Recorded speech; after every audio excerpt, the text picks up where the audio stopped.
Thanks, Ed. Yeah, I got a chance to play roving reporter last week when I attended the Still City Con in, where else? The Still City, Pittsburgh, Pennsylvania, home to my beloved Steelers.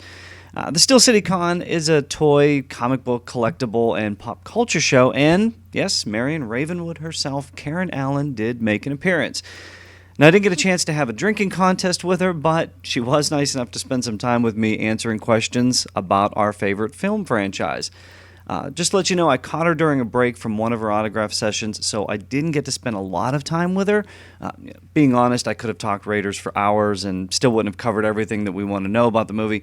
So I tried to do some quick hits on the movies, the franchise itself, and to cover some ground that might not have been covered before in the small amount of time that we did have. So why don't we go ahead and head into Club Obi-Wan and welcome a very special guest to the IndyCast.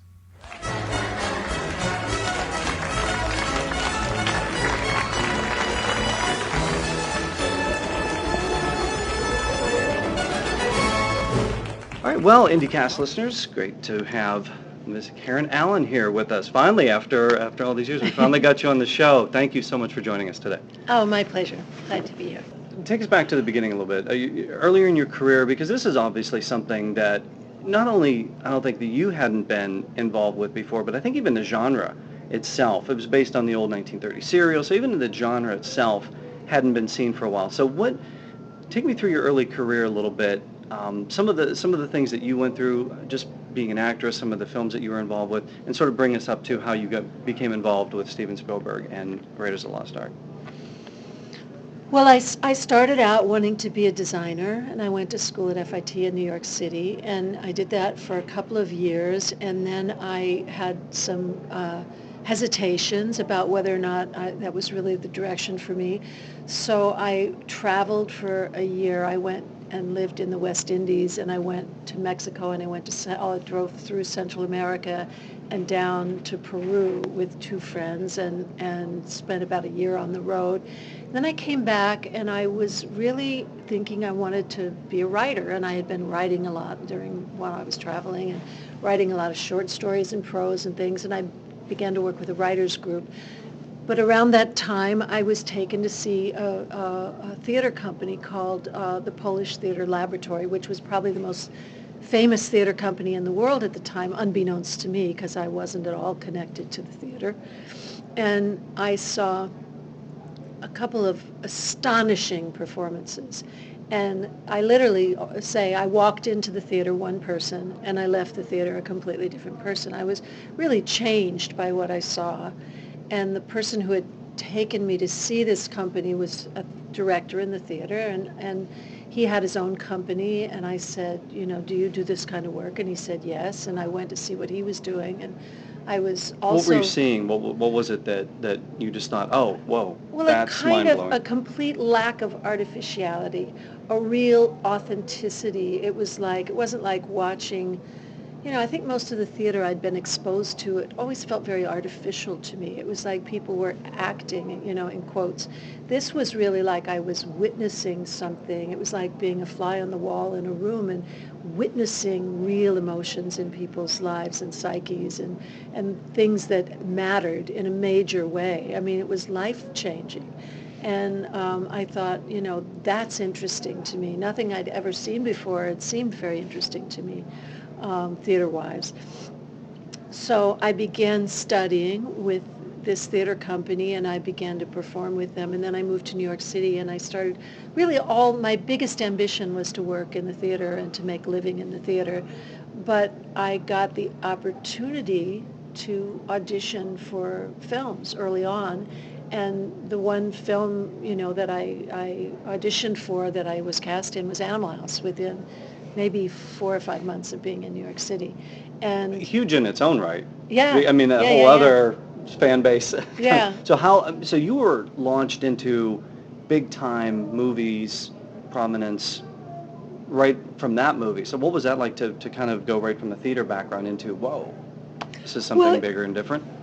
It was interesting, and I mean, I was mostly looking for a way to make a living without, waiting tables or, working in a bookstore or a record store, or, I had had jobs painting houses. I'd had over the years that when I worked in the theater, I'd had, as many different kind of jobs as you can possibly find, just to pay my rent. So the idea of, being able to work in a film, not that we got paid very much for Animal House because we didn't, but the possibility of continuing to work as an actor and actually be able to make a living, that became really, something I very much wanted to do. It's difficult when you have to be juggling a lot of jobs. You're a waiter by night and auditioning for things by day, or you're, working in a bookstore by day and having to, make up a story, why you can't be there so you can run to an audition. And, that's always very tricky. And you usually want to have time to be studying acting with someone interesting, and so it's a whole kind of life that requires that you have some form of income. So I think Animal House was the first, actual professional job I had ever had. I mean, the things I had done in the theater were for the most part experimental theater, and while they were done in a professional way, we never felt really like true working actors. We all had other jobs simultaneously. So I think Animal House was the first, we were working 12-hour days, 6 days a week, and we were being paid, and we felt like actors. It was great. So how do you go from a movie like Animal House, now all of a sudden you're auditioning for Steven Spielberg for Raiders of the Lost Ark, which again at that time people didn't know it was going to be Raiders of the Lost Ark when you're making Raiders of the Lost Ark. So how are you going into that, and what was going through your mind? What were your thoughts about this whole process and the film itself? Well, when Animal House came out, it was such a huge success that everybody in New York wanted to meet us, really, all of the actors in the film that weren't known already. Tommy Hulse and Bruce McGill and myself and Peter Riegert. And, a lot of the actors were New York actors, and a lot of us had never really done films up until that point. So it gave me an opportunity to meet a lot of casting directors and producers, and I was cast in Phil Kaufman's The Wanderers, and then I was cast in a mini-series of East of Eden that was being done for television, and then I was cast in my first leading role, which was A Small Circle of Friends, which was Rob Cohen's first film. And Steven Spielberg and Rob were good friends, and Spielberg was also friends with John Landis, who did Animal House. So it was, I think, though, when he saw A Small Circle of Friends, which came out around the time he was starting to think about Raiders of the Lost Ark, he asked Rob about me, and Rob said, "You should meet her. I think she might be somebody you'd really like to meet for Raiders of the Lost Ark." So he flew to New York, and I met him just in a meeting. I hadn't read the script, and it wasn't an audition. It was just a meeting. And he later then had me fly to Los Angeles, and I did, I stayed for 3 or 4 days, and I did screen tests with several actors who were up for the role of Indiana Jones, because Tom Selleck, who had been cast, had to fall out because the pilot of Magnum PI had been picked up, and they wouldn't let him out of his contract. So I auditioned with Tim Matheson from Animal House, and I auditioned with a wonderful New York actor named John Shea, and that might be it, maybe just the two of them. And then I found out at some point later, I think I was in Northern California shooting East of Eden, when they actually, Steven and George Lucas decided to cast me. So they messengered the script up to me, which to that point I still hadn't read. I just read the scenes I'd auditioned with, and I read the whole film script and said yes. And about 3 or 4 months later, we started to shoot. As some of our listeners know, during the auditioning process for the actors, Spielberg had them making cookies. Did you go through it? I don't remember making cookies. No, I don't no remember cookies for making Marion cookies. Ravenwood? I don't. It could have happened, but I don't have a memory of it. I don't remember ever making. Well, that takes care of my question. I was going to ask what kind of cookies you made with Steven Spielberg, but it was in a lovely place where we did the audition. They called it the Egg Company, and I think George Lucas had his offices there, and I guess maybe it was Steven and George's combined offices, or maybe Stephen's offices were someplace else, but that's where the auditions were. It was a very cool place. It did have a big, wonderful kitchen. It felt very homey and comfortable. I think Marcia Steven Lucas. Spielberg owes you a cookie baking date. I guess so, yeah. I mean, you know what? We could have made cookies. It just probably didn't have an impression on me. I'm going to think you've probably been asked every question about what's Harrison Ford really like, whether snakes, or you're afraid of snakes. So what I want to find out is, what haven't you been asked about the Indiana Jones franchise? Oh, wow, that's tough. What haven't I been asked? I don't even know how to answer that. What's something about the Indiana Jones franchise or making the movies that we don't know about, that we've never heard about? Something that only Karen Allen would know. I suppose, some of the, some of the parts of the film that didn't make it onto the screen, were things that, for instance, like the whole journey through the catacombs was a much, much more complicated thing, and I think we shot in there for 7 days or something like that, and it's really a very, very short sequence on the film, but it was just a lot of stuff falling on me and a lot of dirt going in my mouth and in my eyes and down my throat and up my nose, and a lot of snakes kind of coming, things. So, I think that's something I've never talked about because, it's not in the film and people don't even think to ask. But that was really one of the most challenging sequences of the entire film for me. But, I think in the end, Steven Spielberg said, he just felt like at that point you want to get us out of that hole. You want to get out to the outside, like we've been enclosed in this, the tomb for a long enough period of time, and you want to move the film along.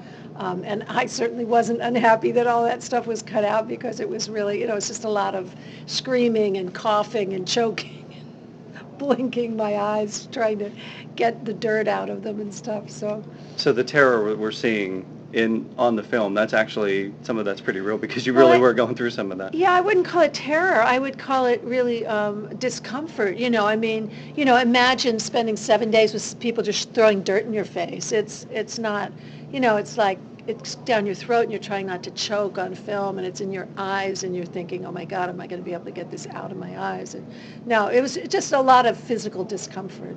Yeah. How much of the background of the character did you, you obviously read the script, but I don't know if you ever had a chance to read the novelization or how much you and Spielberg talked about it, but the character of Marion, when you find out what she had to go after, when she says to Indiana Jones, if you knew what you did to me, to my life, do you know much of the background with her in Nepal? Because she... Well, the novelization, of course, was written years after the film, so I couldn't possibly have known anything that was in the novelization. I guess that person just made up whatever they felt like making up. It was actually kind of sorted because he had left her. She was stuck in Nepal. She had was doing turning tricks in Nepal at the bar. So I didn't know how much of that. Turning tricks? Yeah. So No, I didn't know how much of that. I don't believe that for a second. Not No. your Marion. Not my Marion. No, my Marion was not a trick turner at all. Not in a million years. So what did you know the background? How did you channel that energy into that raw performance? Because the first, it's electric. When you watch it on screen, the first meeting between you and Indiana Jones, that's just, it explodes off the screen. Well, with every character I've ever played in my life, I'll sit down and write, when you're trained as an actor, I work with young actors from time to time, and I just gave them the 100 questions that you have to ask yourself before you ever start to work on a role about the character. Like who were their parents, where were they from, what school did they go to, what was their favorite friend, who was their best friend when they were 5. These are everything you know about your life. I need to know about my character's life. And, we can't possibly fill in 28 years, but you do the best you can. And, if you're playing a character who's 28, you try to figure out what the 28 years from the time they were born until now look like. And you want to know as much about their history as you can. And, you're given what you're given in the script, and then the rest is really up to you. It's up to your own imagination, and you can make it whatever you want it to be. If a script is based on a novel, you'd go back and use the novel as a reference, and there might be, like, for instance, the East of Eden, the film that we know of East of Eden is like it's probably a 800-page book, and The East of Eden with James Dean is probably based on about 100 pages of that novel. So you'd use that as a reference point and go back and read as much as you possibly could.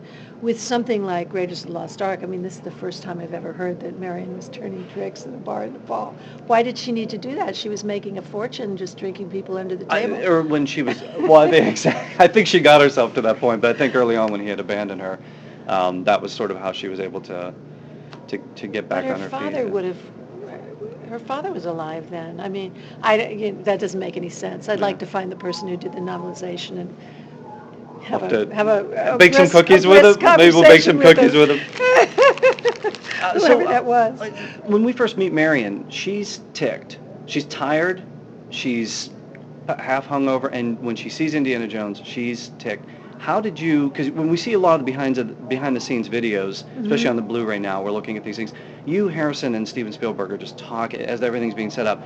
You're just getting into the heads of these characters.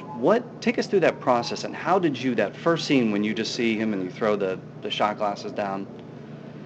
Well, I mean, I think it's certainly within the realm of my own experience, and probably anybody, who's, I always kind of placed her at being, they've met when she was 16, and it's now, 10 years later, so she's 26. I don't think there's many 26-year-olds who haven't had their heart broken at some point, who haven't, had somebody walk out on them or whatever. So, I mean, I just, kind of used my own experiences, I suppose, and placed myself in her shoes and imagined, what it would feel like to have somebody, kind of 10 years later stroll back into my life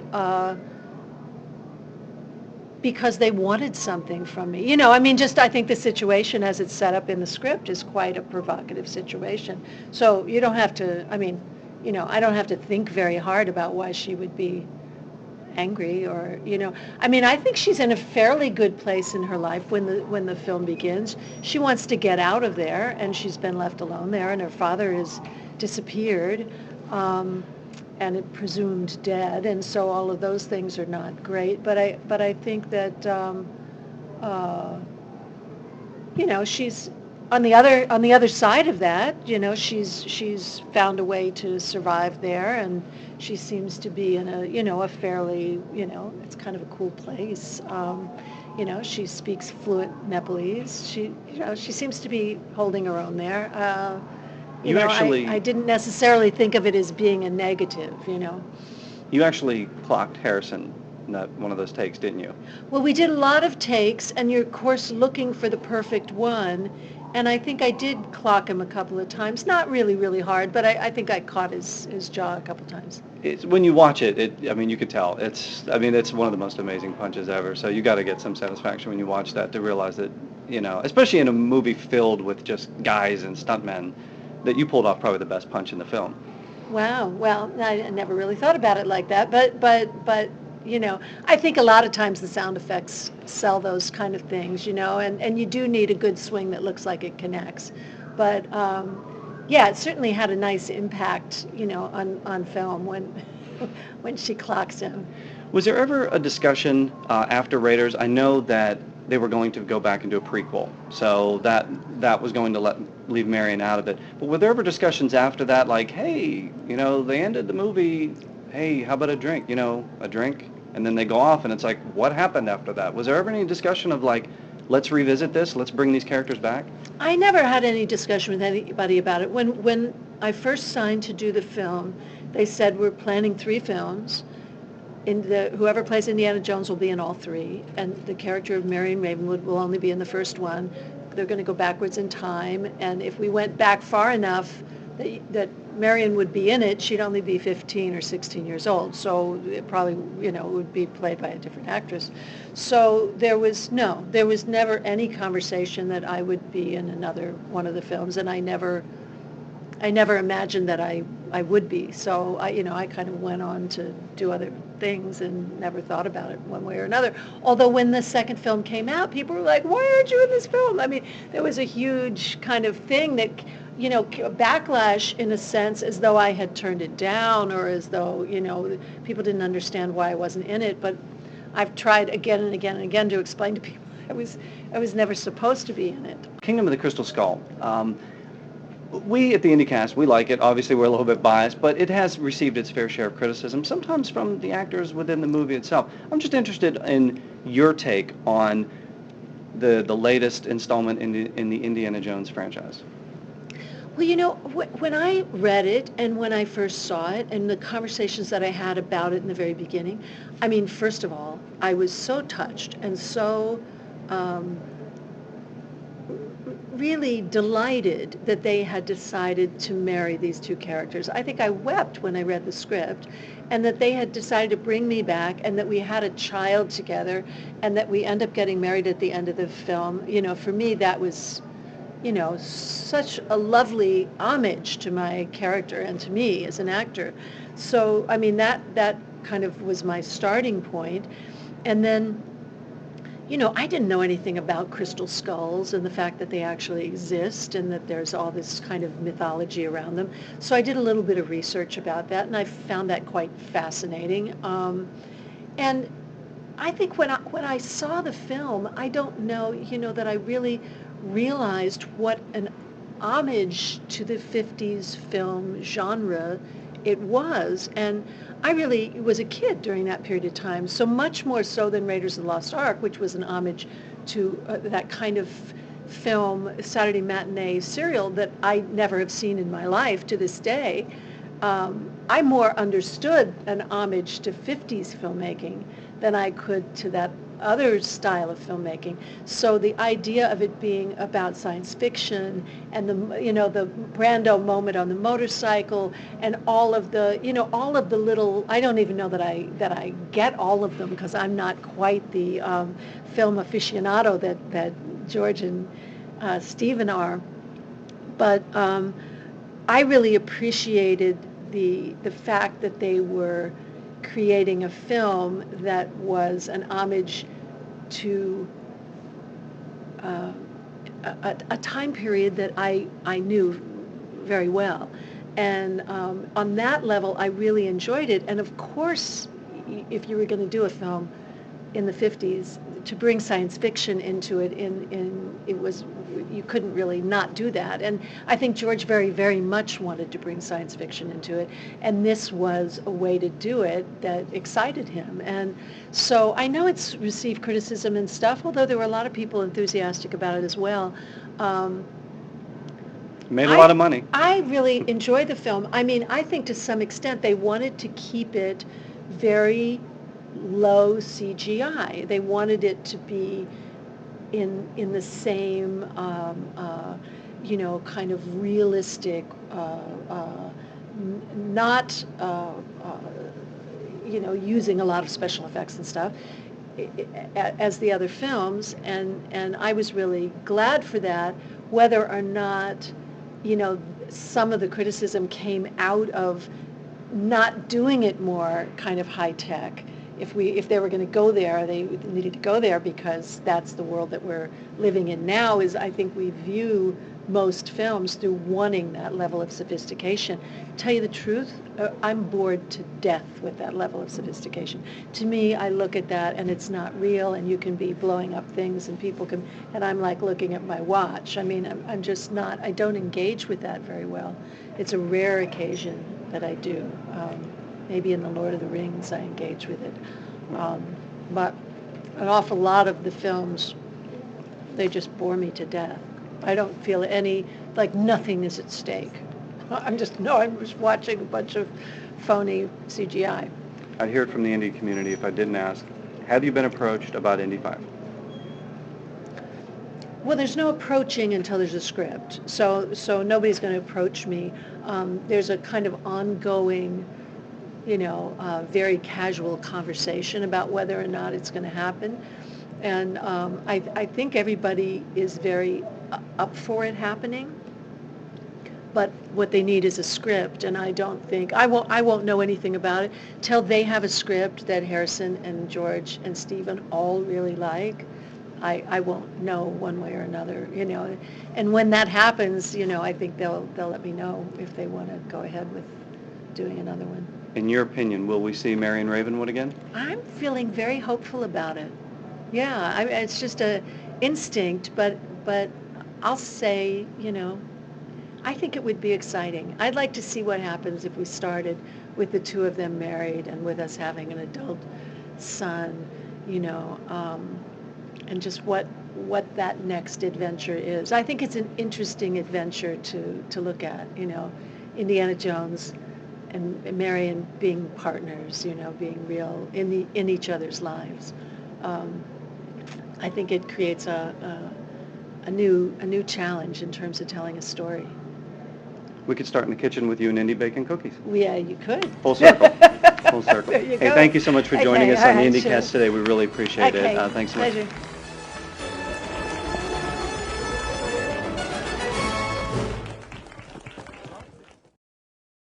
Welcome. It's time for the further adventures of Indiana Jones. I could have been your greatest adventure. Pack your bag, grab your passport, and prepare to go globetrotting with Marvel Comics' classic four-color adventures of Indiana Jones. Indiana Jones. So what are you supposed to be, a lion tamer? I'm a tenured professor of archaeology. That's gonna be a big help. I'm here now. What do you want to talk about?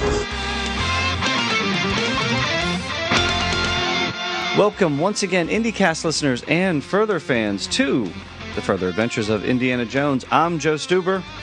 And I'm Keith Voss. Joe, you did it, didn't you? They wanted me to go for it.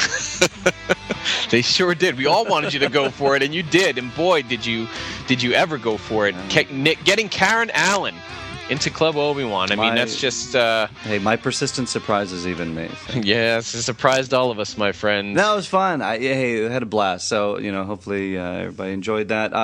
Again, limited time, could have gone on for hours and hours with Karen Allen about Raiders. I can imagine. But she was great. Her line, autograph line, people were waiting. We got her on a break, and so spent as much time as we could. But a few things that I was interested. I know you and I have talked about even off air. So those were some things that were in my mind, especially about the novel. Just kind of the Marion's background from the novel. It was interesting to find out that just never reached the actors. And I think... Oh, go ahead. Yeah, I was going to say, her reaching to it also was quite strong. She wasn't happy. She didn't seem quite happy with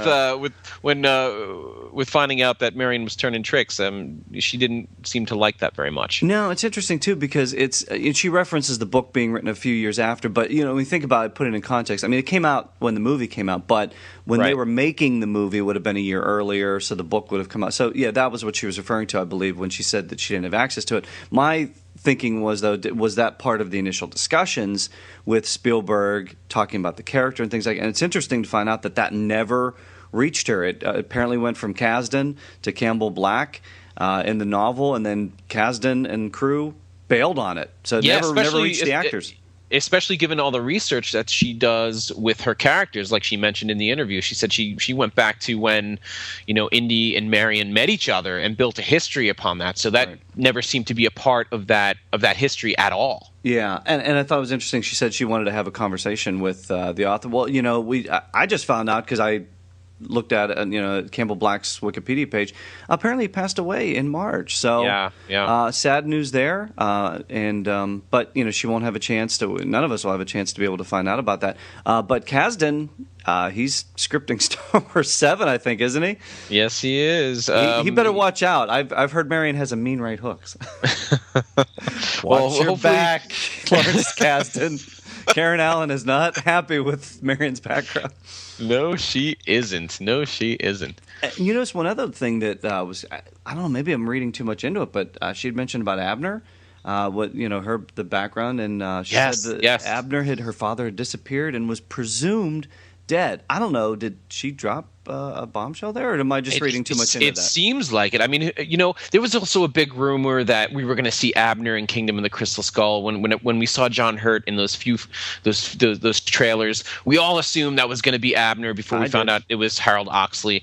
So I mean, there was never really a definitive word that Abner was dead. We only had Marion saying, Abner's dead, and then that's it. The subject was dropped. So by her saying he was presumed dead, I mean, was that in discussion? Was that part of the conversation? Was that part of those discussions that she had about her character? Maybe they planned on bringing Abner back at one point.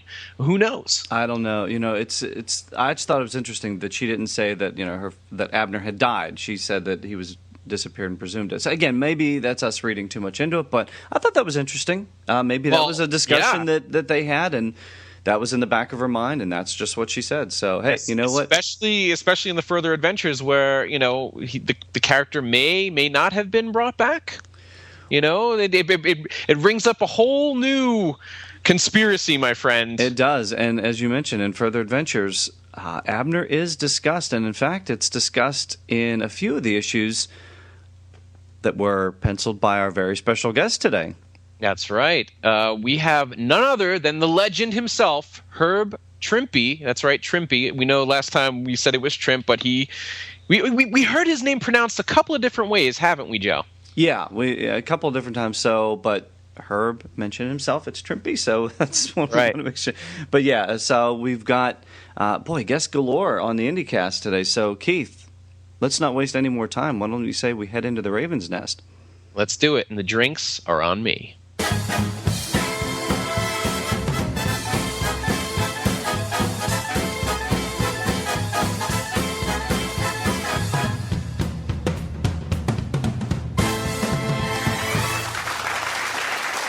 Well, the joint is jumping, the drinks are flowing, and our guest of honor, he has the best seat in the house. It is legendary artist. When I say legendary, I'm talking Spider-Man, Captain America, Iron Man, Fantastic Four, Nick Fury, Thor, Ant-Man, G.I. Joe.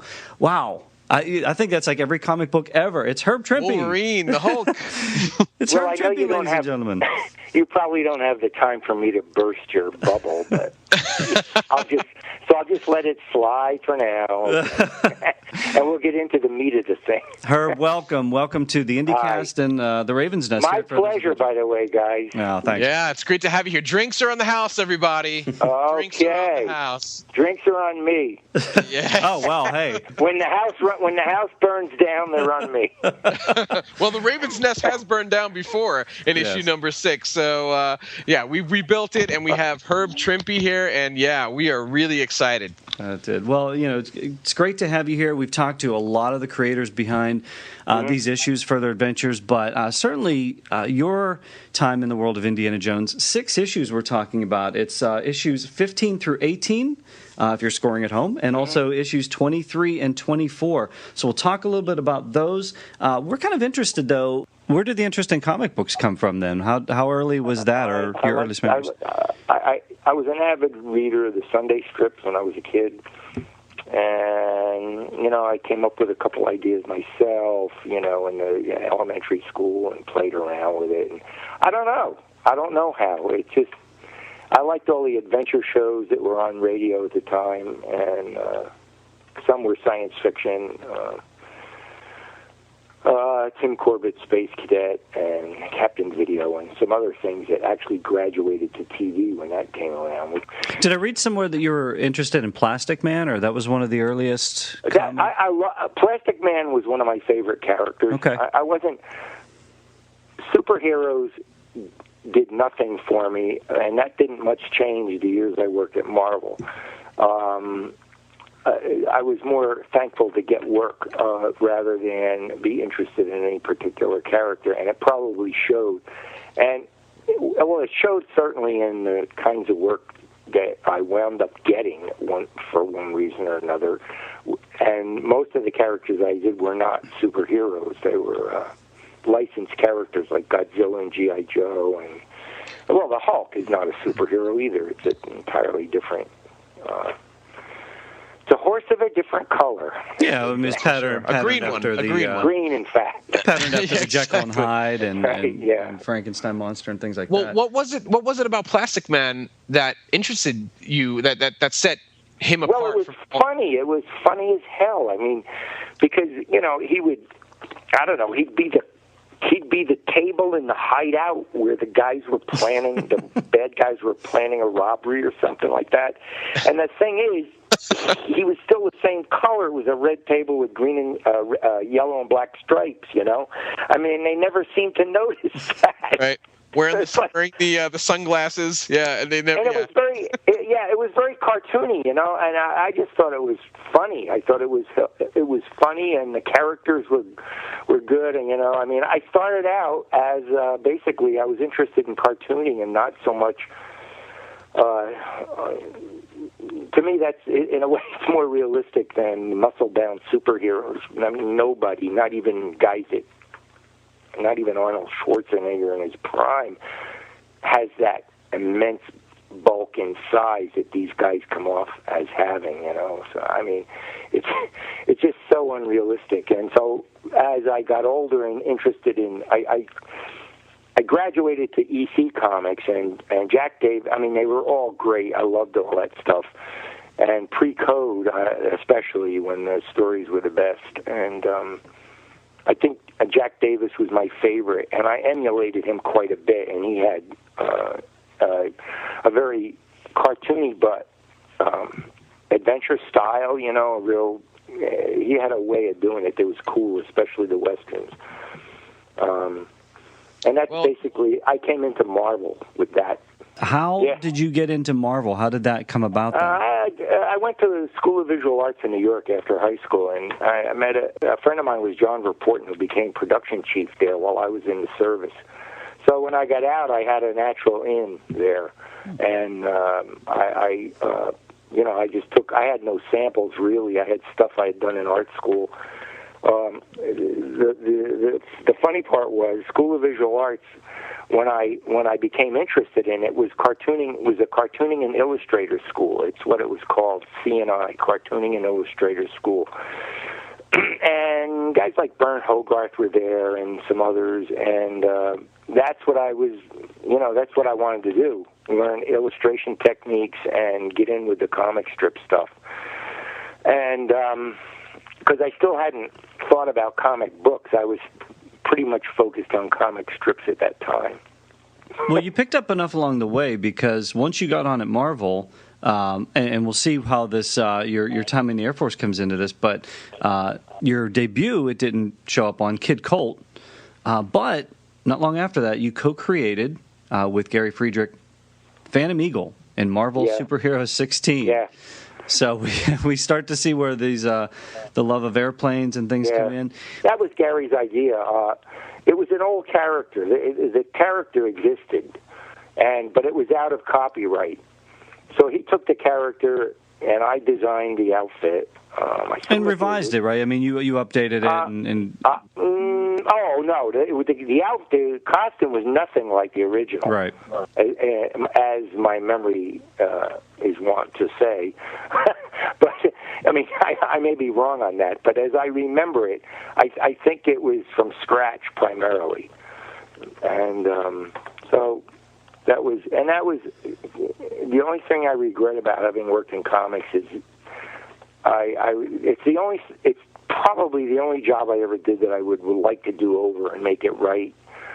I hate to do a Spielberg or Lucas thing by doing that, but I would be strongly tempted to do that. Well, there was one thing you didn't have to do over, and that was you referenced it earlier, your stint on The Incredible Hulk. Almost 7 years unbroken. Hulk 106 to 142 and 145 to 193. So, okay, yeah. Yeah. So, and what our listeners might not know is that the famous legendary issues Hulk 180 and 181, you got the chance to draw the first Wolverine based on John Romita Sr.'s sketch. Yes. Wow. That's pretty incredible.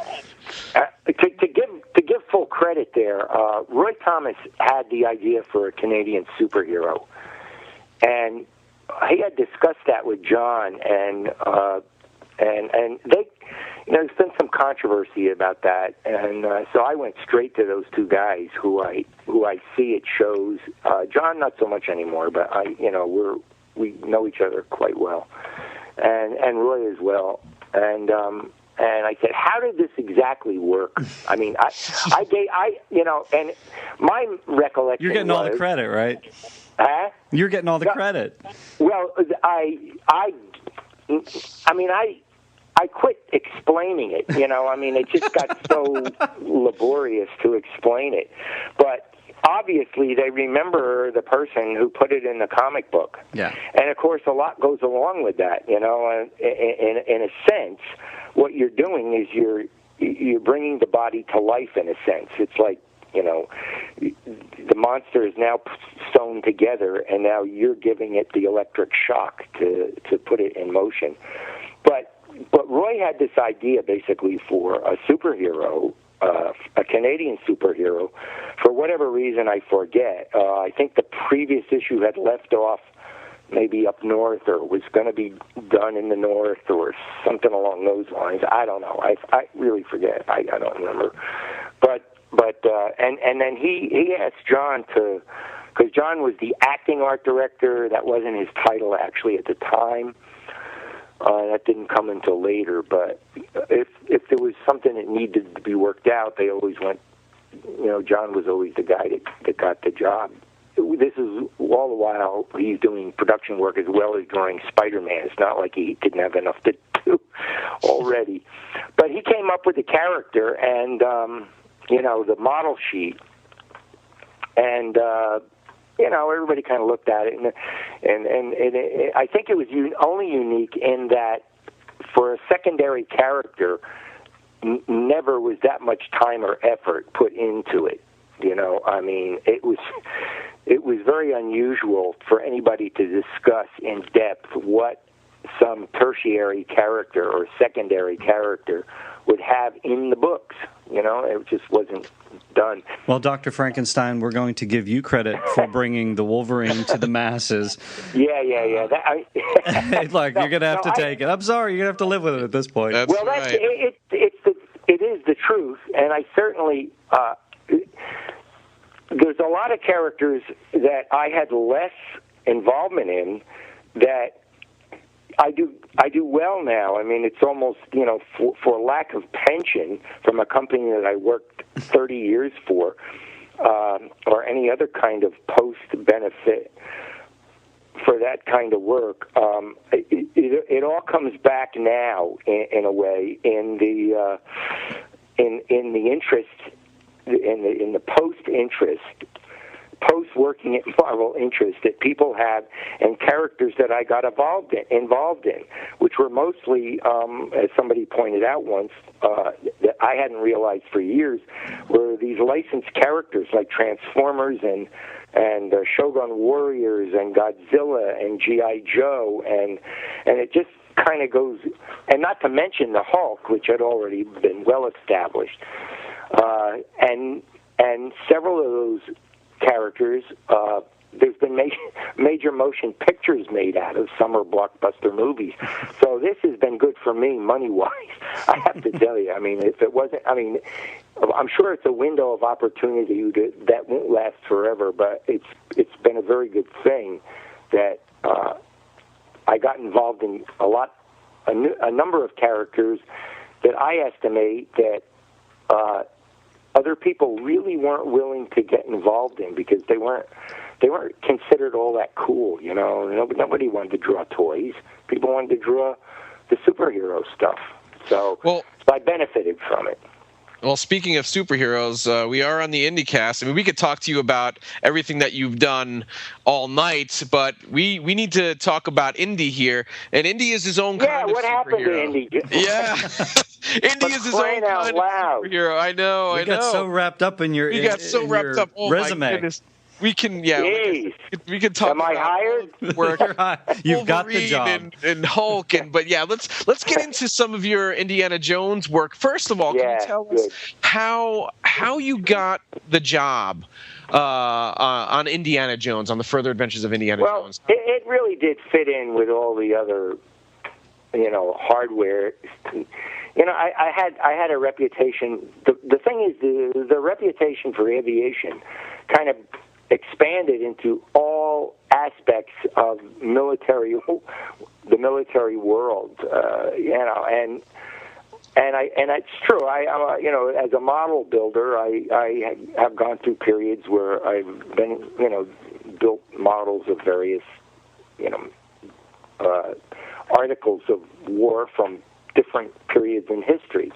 So, and that was, I think that was Elliot's take on one of the reasons why he wanted me to do Indiana Jones. That's Elliot Brown, the editor. Yeah, Elliot Brown. Yeah, because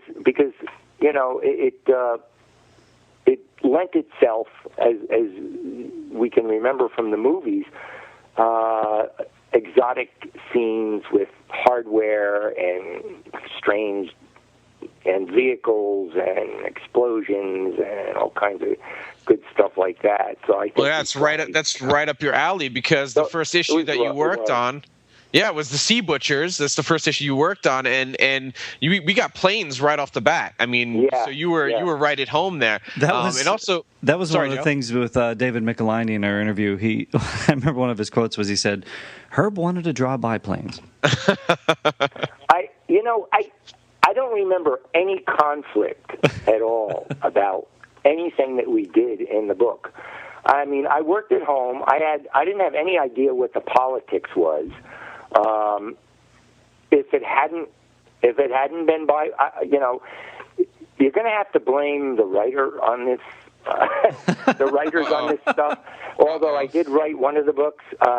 You did. You can blame you on one of the books. Yeah, you can blame that on me. But in the one I did write, I think I was far more interested in 1930s Hollywood than I was aviation. Actually, it was. Yeah, we'll get into that one. Keith had referenced issue 15, the Sea Butchers. As you mentioned, that splash page right off the top. We got planes. Yeah. Yes. What do you recall about the Sea Butchers? Well, let's see. All I know is I was sitting in a little 6x3 cubicle or 4x cubicle at home, and I get the stuff from Elliot, and I just go ahead and start drawing pictures. That was basically it, and I was free to. And this was prior to the days still. I mean, while I worked at Marvel, we were still working from plots and not full scripts, even though they were getting pretty lengthy by this time. And in some cases, the writers were producing plots that had about 10 times the copy that the finished story would have. Yeah, what did you get from Michelini? Because some of the artists we talked to said sometimes they didn't get anything. They were coming up with a lot on their own. What did you get from Michelini? I don't know. I was probably getting plots, with suggestions and so on. I mean, enough to flesh out a story with, but I was normally free to, as was Stan's way, which, by the way, is, never mind the creation of the characters and how much Kirby had to do with it and how much he had to do with it, how the Ditko had to do with it. Stan's genius is he realized, although he was a writer, that the artist was the storyteller. It's primarily a picture medium. I mean, imagine a comic book with all pictures and no word balloons or captions. Which one would you buy, that or the comic book with all captions and balloons and no pictures? It's primarily a visual medium. And that's the way he worked with Jack. And that's the way he brought everybody that came in, that's the way he worked with them.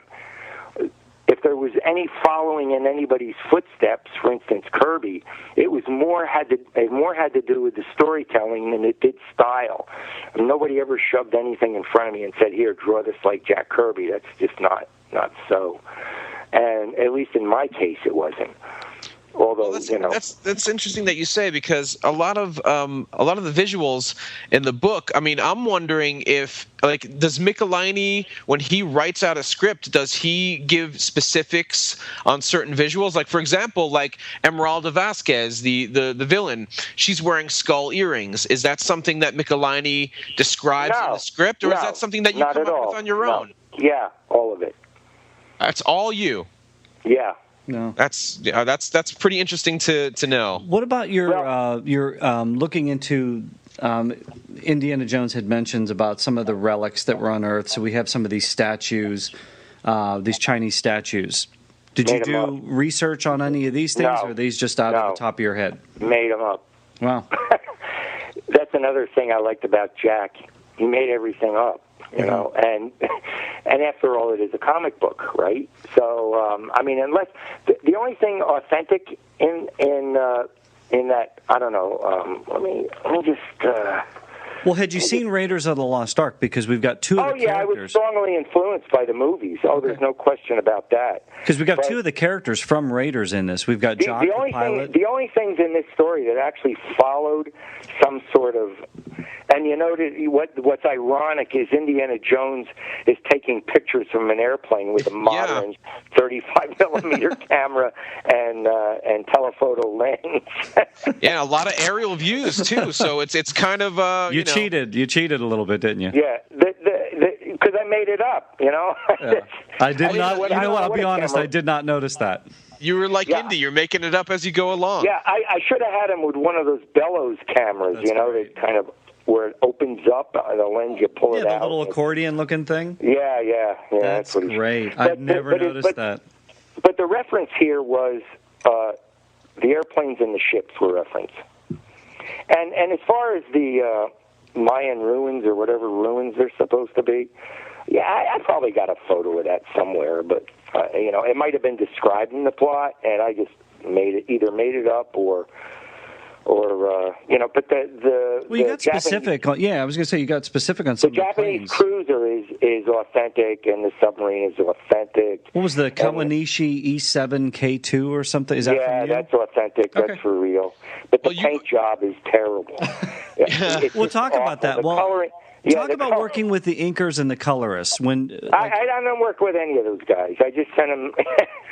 I never worked with anybody in that regard. Once I left the office, not even after the. I mean, you have to understand the colorist could be anybody. I mean, guys were using their girlfriends for coloring. I mean, there were very few colorists that paid any attention to authenticity, but that's okay too, because I'm actually working on a thing right now for David Lloyd and Britain, an online comic whereby I pay no attention to the coloring. It's a kind of a throwback to the 1930s and 40s, where skies are pink and they're green and they're It's kind of fun to do that if you're mixing and matching. Also makes a good color composition. Unfortunately, sometimes they'll just use off the wall coloring, but it's not coordinated. You know what I mean? It's not done in a way where the colors will complement one another or be in contrast with one another in a useful way. It's just slam, bang, throw it on, and not much thought else given about it, Well, Robbie Carosella did the colors, so... I don't know. Is he still in the business? I don't know. That's we'll probably. That's one of those things we're going to... Who is that? I never met the guy. Well, how about, I'm sure he's an awesome dude, but you're not and I didn't leave color notes on the thing, right. But it's. Well, what about Vince Coletta on the inks? He inked most of your indie work. I think Vinnie Coletta. Not everybody agreed with his style, but if the coloring were better in this story, this first one especially, it would look fantastic, because he actually enhanced the look of Indy, the facial, his character. I didn't quite get it in a lot of the panels, but he he came very close in kind of fixing things up and kind of moving it around so that it would look more like Harrison Ford. Well, Keith, we're on issue 15 here. We've got our first little bit of controversy. Sorry, Herb. We've got to bring a little bit up. I will preface it by saying on the exact same page, you draw one of the most dead-on Harrison Fords I've ever seen in my life. Our interview with David Michelinie, we talked about were there some things that he couldn't do in the book, were there something, and we were referring mostly to Lucasfilm, but there is one scene where we have our femme fatale, Emeralda, and she is trying to convince Captain Katanga to follow her along, and she decides that now in Michelinie's original plot, she murders one of Katanga's men in order to convince him to do what she wants. Yeah. But he mentioned that, he said, well, Herb thought maybe the woman wouldn't do it, but that she would have maybe an underling do it. Yeah, I know. Normally I wouldn't have cared one way. Do you recall this at all? No. Okay. I just wanted to check. We just Not wanted to be at all. in being fair and balanced. And we wanted to give Herb Trimpe a shot at addressing. No. Dave, he remembers a lot more than I do. I can tell you that. The only thing what do you think of that scene? I mean, what do you think when you're looking at that? Is that something you think you might have said? Anything's possible because I was, it's possible I could have said anything. There's no question about it, but I just don't remember it. I don't remember anything controversial about the Indiana Jones. It just seemed like I was on it for like a half a breath, and then it was something else. I just don't. It just does not ring a bell. Okay. No, we just wanted to be fair about that. No, I didn't know it was a controversy, but now I can bring it up at panels and stuff like that. so thanks for the subject matter. Not a problem. I personally, and we'll talk about this when we review the actual issue, but I think it personally plays a little better with her underling doing it. But that's just me. Yeah, I think so too. It shows the amount of power she actually has. Yeah, why would she get her hands dirty? She doesn't need to do anything. I think it actually works the way it I think it works perffically fine the way it's presented in the book. Then I'll take credit. So go ahead and take credit, Herb. So okay, that's clear enough. I'm a very good story. Well, the only reason I think I was hired in the first place is because I was a really good storyteller, and I'm a very good writer. I don't advertise it. I don't buck what the writers want to do. But since I've left Marvel, I've written 2 young adult books and a detective novel, and I'm working on another blockbuster summer movie book right now. And I have an agent. I have a literary agent, nice. A reputable literary agent that's willing to look at anything I do. The only thing that slows me down is commission work because I need the money, and the shows because I need the money. We need the money here in the house, and selling what's left, very little now, the old artwork, because we need the money. So, do you have any of the old Indiana Jones artwork lying around still? That I did, but it's pretty much gone now. There's 2 pages I have that we'll probably get to from one of the books that is probably my favorite one of all the ones I did, including the one that I did myself. Well, we'll get to that one in a second, but let's finish up Sea Butchers really quickly here. And there's one thing that I noticed in this. I wanted to get your take on it, too. About halfway into the issue, we've got Emeralda again. And this is Keith, this is probably one of the most sadistic bad girls, in this case, that Indiana Jones has ever come across.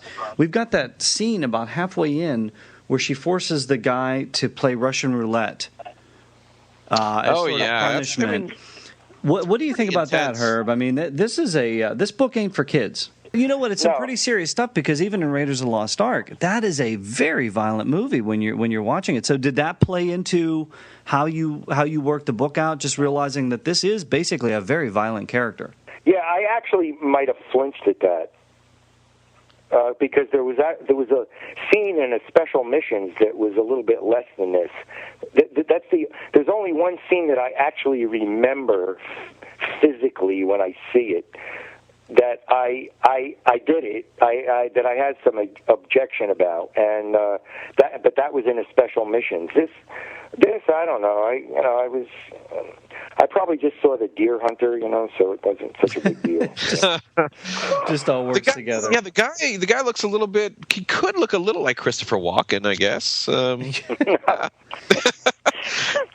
Yeah. Well, now every time I read this comic and I see that, I'm going to think Deer Hunter and Christopher Walken. So. I love the way though that Coletta inked her, because he made her look a lot prettier than I did.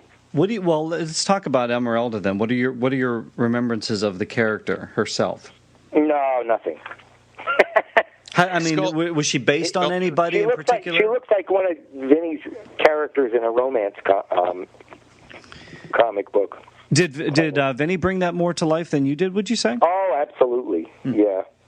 Like I say, his version, it's one of his pretty girls, Well, why the skull earrings? I probably got it from, if she's evil, it's a little bit of the goth stuff. Yeah. That I don't even know was around then or not. I think it was. You started a trend. Look at that. Why I don't have her wearing black nail polish, I don't. Well, see, there's where... Wait a minute. Herb Trimpe started goth and he started the Hulkbusters? Yeah. Hey, listen. Oh. I have to tell you one thing. The Hulkbusters is mine. That I can tell you. It's totally... It's in the new Iron Man 3 trailer. Yeah, it's Iron Man 3. Very cool, huh? You got your Hulkbusters. What did they do? It's in Iron Man 3. Get the hell out of here. The movie? I'm out. You got your Hulk. Is that true? You didn't get. You did. The check didn't. I'm sure the check's in the mail. You know what? They look like Hulkbusters to me. All the writers are getting money. You know that? They look like Hulkbusters to me. Keith, did they look like Hulkbusters to you? They really did. They really did. But they didn't call it that. I don't know. I got to see the movie when it comes out. So they're totally... okay. You might have to wait for Avengers 2. No, the whole thing, the peace symbol is the base and all that, a kind of an ironic peace symbol for a military base. Keith, I may have started a controversy here. I think Herb's going to be on the phone to Marvel here in about 2 seconds. So, No. Where's my Hulkbusters money? No, I heard it. I heard through Steve Englehart that writers are getting money for characters that they quote created, and which really is they gave maybe a couple lines to a. That's if they had anything to do with it at all. A couple of lines of description to verbally or on paper to an artist, to one of the artists, and the artist designs, creates, and puts the character in 20 pages of story.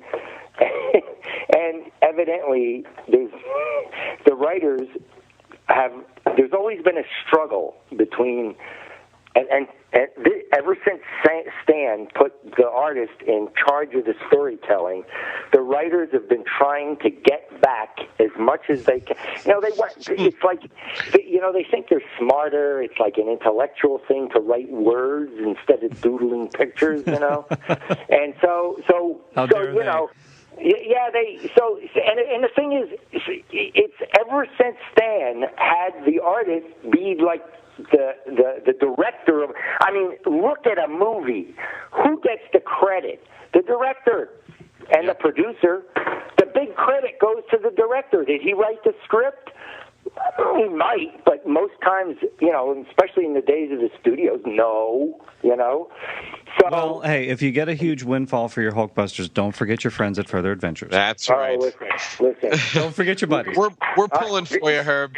Well, this time I'll buy the first round. That's for sure. Awesome. Speaking of which, let's get another round here in the Raven's Nest. Yeah. Hey, let's move on to issue 17 and 18. What happened to 16? We got through 16. Talked a little bit about it. I love the cover. What are you thinking of the covers for 15 and 16? Yeah, it's nice. I had that once. I gotta ask, because the covers for 15 and 16, and I don't mean this in a bad way at all, but they're very busy. They're probably some of the busiest covers that we've seen in the series so far. There's so much going on, and a lot of great aerial views on 16. How long does it take to draw something like that? Not long. I mean, that's a day's job right there. I say 16 is probably a day. That's a nice cover, too. 16's a great cover, and you got to draw the whip and, really nice aerial views. Can you see the Jack Davis influence a little bit? Yeah, absolutely. Yeah, for sure. Yeah. And you also do what I kind of like, is you take a scene from the story and put that on the cover as opposed to just some random shot. Comics were notorious for doing that, putting things on the cover that didn't necessarily happen in the book. Yeah. Yeah, I don't go for that too much. No, it's some of the most action-oriented covers that we have here, so very nice job on that. Well, there you have it, further fans. Part 1 of our interview with Herb Trimpe. Boy, I hope I didn't stir up a hornet's nest there with the Hulkbusters. You have a reputation for that, Jeff. And boy, I talked to Karen Allen about Marion Turner Tricks, and now I'm talking about Hulkbusters and being in Iron Man. I'm here to start trouble, apparently. Well, speaking of starting trouble, we are going to have a whole big discussion in part 2 of our interview with Herb Trimpe when we start talking about the search for Abner. Abner's dead. Not according to Marion, presumed dead. Presumed dead. From the mouth of Karen Allen herself. That's right. Presumed dead. She's probably going to regret that now. She got a call from Spielberg. We're not bringing Abner back. That'd be kind of cool if they do. But yeah, we'll be talking about that. And also, Herb flies solo on the Further Adventures. 2 books, all his own. Cool stuff. You don't want to miss it. Hey, why don't we check out the mailbox? Mister, get your arm out of that mailbox. I mean now. Oh, dear me. I haven't had so much trouble delivering a package since the incident in Vienna. Well, our first email this week comes in from good friend of the show, Harry Doolittle, and he writes, "Hey, guys. With the help of my cousin, I have now cut and copied the Further Adventure segment from the IndyCast since episode 131 and have them set aside to re-listen and enjoy over and over. I also have all the IndyCasts, but I thought it would be nice to have the Further part set aside by itself to go to when needed. Anyway, I was listening to your segment from 131 and what's the rush? Geez, you guys clocked in the review in under 25 minutes. Got me dizzy. I know. First time out the gate, rookie segment hosts, got it. But man, you two sure have developed, let me tell you. But even then, the segment was great. My questions are as follows. I'd love to hear you two go back and really give the Raiders adaptation a longer review, much like you do each time now. Any chance of a revisit? And are you going to get to Temple, Crusade, and Skull after Further? And of course, the Dark Horse question, will you be reviewing those as well and doing interviews from the folks that made those books? You two probably get asked those questions a lot, but I just wanted to hear what the future plans are because I love the way you two review the issues and also get the interviews with the talented folks involved with these great stories smattered throughout as well. Anyway, fantastic interview with Brett Blevins on both 162 and 163. Keep up the great work. Until next time, make mine Indy." Well, thanks a lot for the kind words, Harry. We really appreciate that. As of right now, there's no plans to revisit the Raiders of the Lost Ark adaptation. I mean, we have so many other indie comics that we need to get to. But if you want, Harry, you can send your review of the Raiders adaptation to thefurtheradventures@gmail.com, and we would love to read it here on the segment. But right now, the plan is... I don't know if we need more of us. Yeah. Harry might be in a group all of himself there. Yeah, but you know what? It'd be interesting to hear what some of the listeners have to say, too. I'd be really curious. But, as of right now, the plan is to review all of the indie Marvel comics. That will include the adaptations of Temple of Doom and Last Crusade, and Joe and I will work those in chronologically. After that, it's up to you guys. It's up to the listeners. when we get closer to that time, when the further adventure segment is maybe coming to a close, we'll put the thought out there again and see if there's interest for us to review the Dark Horse books, go further. As far as more interviews, our VIP table at the Raven's Nest continues to be booked. As you guys heard on this episode, we had part 1 of our Herb Trimpe interview with more guests to come, so stay tuned. And we have an actual letter, a real live letter on paper. Paper? Yeah, very interesting. It's from S. Ditko from New York, New York. S. Ditko. Have we heard? S. Ditko. Wait a minute. Is that Steve Ditko? That would be Steve Ditko, yes. Co-creator of The Amazing Spider-Man and also a Further Adventures artist, Steve Ditko. I'm speechless. We've had a busy week. Let's just say that. Man! Hey, did you get him angry too? That's no. Right. Hey, let's just say, we inspired by our very own Mitchell Halleck. He had actually since apparently Steve Ditko answers his own mail, which is kind of cool. But Mitch had invited him to Comic-Con, and he politely turned him down. But he does answer his own mail, which is actually kind of cool. And let's just say that his decades-long streak of turning down interview requests remains unbroken. But he was pleasant about it, so it was kind of cool. But he mentions, he says, hey, Indiana Jones. I asked him about Indiana Jones, of course. So he says that was a while back in time involving a lot of different assignments. Quite a list of who worked on the title and the character. I don't have the memory for past work. The now or the next job is always the priority. Even when I see reprints of material I've done, I can recognize my work, but the details, etc., have been lost with the needs of the now or the next. Indiana Jones is not yesterday or last year. It's way back with no real interest or importance to think about or remember. But there's no harm in asking, but the past is done. Regards, Steve Ditko. So, hey, thanks, wow. Steve. Steve is notorious for, I don't even know if there are pictures of him, like anything from beyond like the 60s or something like that. But he's apparently in the temple of the hidden Ditko. Yes, he is. But he does respond to his letters, so that's kind of cool. And very cool. Got an autograph from Steve Ditko, which is very cool. And he talks about Indiana Jones, kind of, sort of. So we do have a little bit of comment from him on the further adventures of Indiana Jones, and can't wait to get to his issues because he closes out the run. Yes, he does. Okay, that's it for the day then. All right, that's all the time we have for today. Further fans, again, another action-packed segment, more on the way. And we always love hearing from our listeners, Keith. Where can they send those emails? thefurtheradventures@gmail.com. And don't forget to check out our Facebook page. You get to see Joe with the lovely Karen Allen, Marion Ravenwood herself. And she's holding up a special issue, so go ahead and check that picture out. Yes, she does. Yeah, who knew she was a Further Adventures fan? How much did you pay her to hold that issue?